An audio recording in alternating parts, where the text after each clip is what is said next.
Hello and welcome. मैं हूं ज्योति। आप देख रहे हैं चुनावी समर। एक और ताजा अपडेट के साथ हम हाजिर हैं। अपराधी सांसदों विधायकों पर सरकार की नरमी पर सुप्रीम सख्ती। देश में भले ही संविधान और कानून सभी नागरिकों के लिए एक जैसे, लेकिन मुजरिम अगर कोई नेता, विधायक, सांसद या मंत्री हो तो संविधान और कानून की परिभाषा बदल जाती है, जिसकी वजह से अब सुप्रीम कोर्ट ने मोदी सरकार पर नकेल कसते हुए कारण बताओ नोटिस जारी किया है। आपको बता दें कि सुप्रीम कोर्ट ने कहा कि कई मामलों में सीबीआई, ईडी और दूसरी जांच एजेंसी और राज्य की एजेंसी एफआईआर तो दर्ज करती है, लेकिन आगे की कार्रवाई नहीं होती है।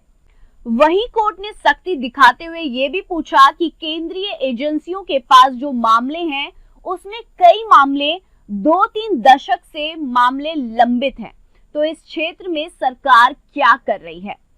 दरअसल सुप्रीम कोर्ट में याचिका दाखिल की गई थी कि विभिन्न राज्यों से कई मामले जिसे केंद्रीय एजेंसियों को स्थानांतरित किए गए थे उसमें कोई प्रोग्रेस नहीं हो रही है।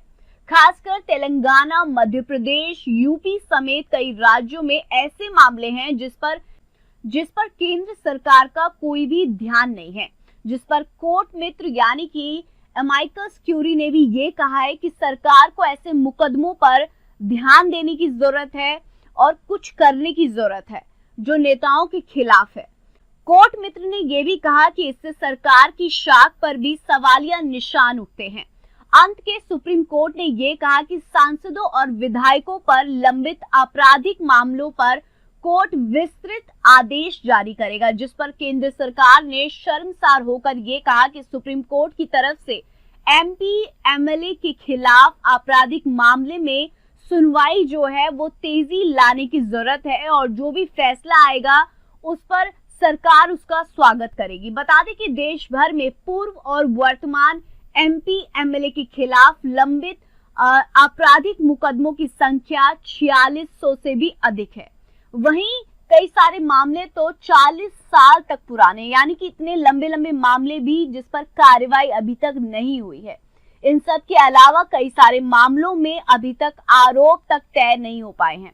इस तरह सुप्रीम कोर्ट की कोशिशों से अपराधी नेता जल्द ही सलाखों के पीछे हो सकते हैं और आने वाले समय में राजनीतिक पार्टियां आपराधिक प्रवृत्ति के नेताओं को अपनी पार्टी में शामिल करने से पहले कई बार सोचें।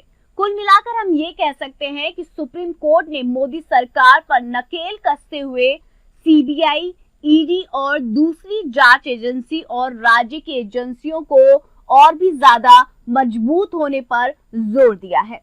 साथ ही कोर्ट की सख्ती से अब जांच एजेंसियों का अपराधी नेताओं के खिलाफ भी इस्तेमाल हो सकता है।